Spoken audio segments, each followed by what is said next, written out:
दोस्तों नमस्कार, स्वागत है आपका यूट्यूब चैनल एबी टेक में।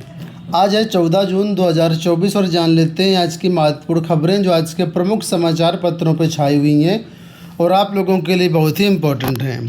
सबसे पहले यहाँ पर देखिए अपडेट है कि विभागों से मिले 594 भर्ती के प्रस्तावों में मिले कई खामियाँ। 12,782 पदों पर भर्ती का प्रस्ताव किया वापस। यहाँ पर देखिए अपडेट है कि लखनऊ से अपडेट है, सरकारी विभागों में 12,782 पदों पर भर्ती को लेकर के पेंच फंस गया है। विभागों द्वारा भेजे गए आधे अधूरे 594 प्रस्तावों को उत्तर प्रदेश लोक सेवा आयोग ने वापस कर दिया है। इन प्रस्तावों में कई तरह की खामियां हैं। इसके चलते इन पदों पर भर्ती की प्रक्रिया पूरी नहीं की जा सकती है। लोक सेवा आयोग ने भर्ती का प्रस्ताव वापस भेजते हुए इसे दुरुस्त करने को कहा है, जिससे इन पर भर्ती की प्रक्रिया को पूरा किया जा सके। लोक सेवा आयोग का कहना है कि मानक का पालन नहीं हो रहा है। कार्मिक विभाग ने सरकारी विभागों में रिक्त पदों को भरने के लिए ई-अध्याचन पोर्टल लॉन्च किया है। सभी आयोगों को इसके माध्यम से ही प्रस्ताव भेजने का निर्देश दिया गया है। इसके बाद भी विभागों द्वारा इसका पूरी तरह से पालन नहीं किया जा रहा है, जिसके चलते भर्ती प्रक्रिया लटक रही है। लोक सेवा आयोग द्वारा वापस भेजे गए प्रस्तावों में अधिकतर में छोटी मोटी खामियां हैं। कुछ प्रस्तावों में नियमावली का हवाला नहीं दिया गया है, तो कुछ में योग्यता स्पष्ट नहीं है। कुछ प्रस्तावों में ये स्पष्ट नहीं किया गया कि किस वर्ग के कितने पद हैं। लोक सेवा आयोग ने इन प्रस्तावों को वापस भेजते हुए इसे ठीक कर दोबारा से भेजने को कहा है। तो फिलहाल लोक सेवा आयोग की तरफ से एक प्रारूप तय है और ई-अध्याचन पोर्टल में भी एक प्रारूप है। उसी प्रारूप के अनुसार अध्याचन भेजने हैं।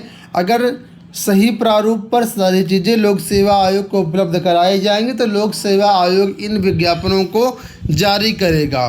फिलहाल बहुत सारे पद ऐसे हैं जिनके विज्ञापन आने हैं, लेकिन अभी फ़िलहाल विभागों की खामियों के कारण ये विज्ञापन जारी नहीं हो पा रहे हैं। तो 12,782 पदों पर देखिए प्रस्ताव वापस कर दिए गए हैं, यानी इतने अध्याचन वापस कर दिए गए। अब यहाँ पर फिलहाल ये तो नहीं कहा गया कि कौन से भर्ती है, कौन से पद हैं, लेकिन 12,000 पद आप लोग समझ सकते हैं, काफ़ी बड़ी भर्ती की यहाँ पर बात हो रही है और एक नहीं कई सारी भर्तियाँ यहाँ पर शामिल हैं। आप लोग जानते होंगे कि सीएम ने जल्द भर्तियां करने के निर्देश दिए हैं। पिछले दिनों उच्च शिक्षा विभाग के अफसरों के साथ बैठक हुई थी, जहां पर योगी आदित्यनाथ ने भर्तियां शुरू करने के शीघ्र निर्देश दिए थे। इसके बाद भर्ती संस्थानों पर दबाव बढ़ रहा है। यही कारण है कि जो विभाग हैं जल्दी जल्दी में अध्याचन भेज रहे हैं और गलत अध्याचन भेज रहे हैं। ऐसे में जाहिर सी बात है समय और ज़्यादा लगेगा। वहीं पर आपके लिए अपडेट ये कि यहाँ पर जो है निदेशालय की तरफ से असिस्टेंट प्रोफेसर भर्ती का जो अध्याचन है वो भी भेजने संबंधी न्यूज़ निकल के आई है। यहाँ पर ये न्यूज़ देख सकते हैं कि निदेशालय को भेजी असिस्टेंट प्रोफेसर के रिक्त पदों की सूचना। प्रदेश के शासकीय सहायता प्राप्त महाविद्यालयों में असिस्टेंट प्रोफेसर के रिक्त पदों की सूचना उच्च शिक्षा निदेशालय को भेज दी गई है। सत्यापन के बाद उत्तर प्रदेश शिक्षा सेवा चयन आयोग को अध्याचन भेजा जाएगा। इसके बाद आयोग नई भर्ती के लिए विज्ञापन जारी करेगा। रिक्त पदों की संख्या अभी तय नहीं है। कॉलेजों से मिली रिक्त पदों की सूचना के आधार पर अध्याचन तैयार करने के लिए उच्च शिक्षा निदेशालय ने कमेटी का गठन कर निर्णय लिया है।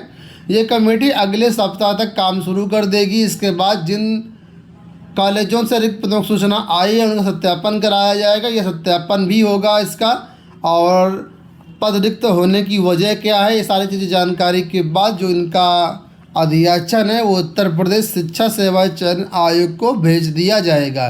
यहाँ पर देखिए लिखा है अगर निदेशालय जुलाई में इसका जो अध्याचन है शिक्षा सेवा चयन आयोग को भेज देता है तो अगस्त या सितंबर में नई भर्ती के लिए विज्ञापन जारी किया जा सकता है।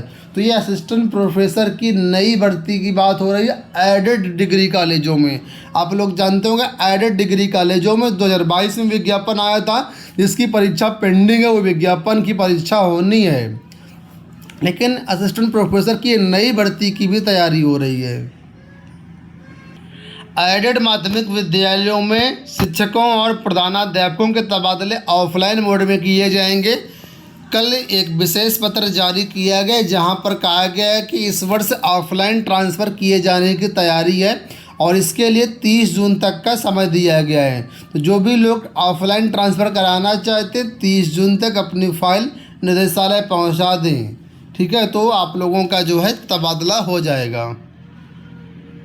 यहाँ देखिए अपडेट है कि सिपाही भर्ती परीक्षा में पेपर लीक ने बिगाड़ा भर्ती बोर्ड का कैलेंडर।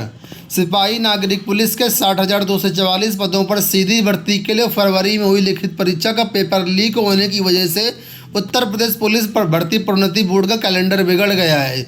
बीते 6 महीने के दौरान पुलिस भर्ती में करीब 80,000 पदों पर होने वाली भर्तियाँ इसकी वजह से अधर में अटकी हुई हैं। तो करीब 75,000 पदों पर भर्ती का लंबा इंतजार हो रहा है। पीएससी यूपी एसएसएफ फायर में होनी है 15,000 पदों पर भर्तियां। तो इसी पेपर लीक की वजह से बाकी भर्तियां भी कुल मिलाकर के अटक गई हैं। अगली अपडेट यहाँ पर है प्राथमिक शिक्षक भर्ती को लेकर के। लिखा है कि खाली पदों का ब्यौरा देकर के शिक्षक भर्ती की मांग। लोकसभा चुनाव के बाद एक तरफ जहाँ विभिन्न विभागों में अभियान चलाकर खाली पदों पर भर्ती की प्रक्रिया गति पकड़ने लगी, वहीं प्रदेश में शिक्षकों की भर्ती के आगे के लिए एक बार फिर युवाओं ने मांग तेज कर दी है। इस क्रम में बुधवार को मुख्यमंत्री के जनता दर्शन में पहुंचे अभ्यर्थियों ने खाली पदों का ब्यौरा देते हुए प्रदेश में जल्द नई शिक्षक भर्ती को शुरू करने की मांग की है।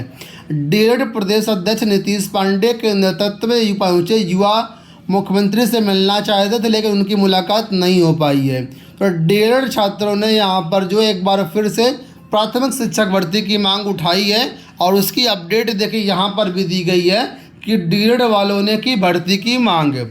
जनता दरबार में मुलाकात कर जो है प्राथमिक शिक्षक भर्ती की मांग करने का इनका पूरा प्लान था, लेकिन इनकी मुलाकात नहीं हो पाई।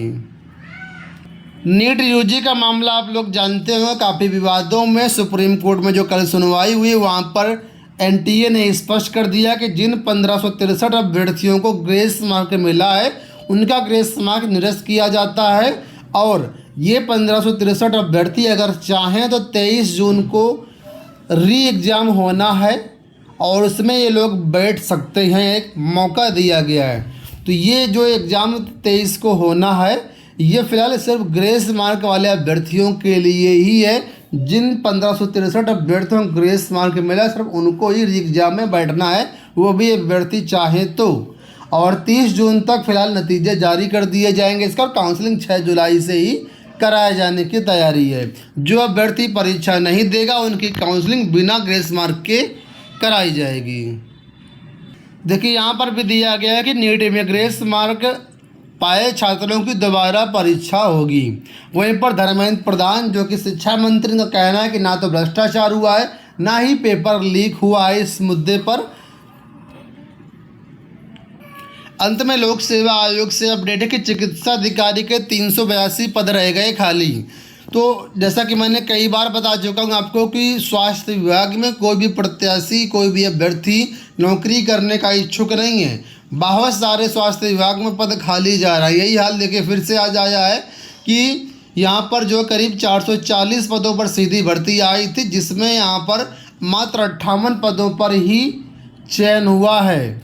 ठीक है, और 382 पद यहाँ पर खाली चले गए हैं। तो ये हाल है स्वास्थ्य विभाग की भर्तियों का। तो उम्मीद करेंगे वीडियो आपको पसंद आया होगा। आज की वीडियो में इतना ही, धन्यवाद।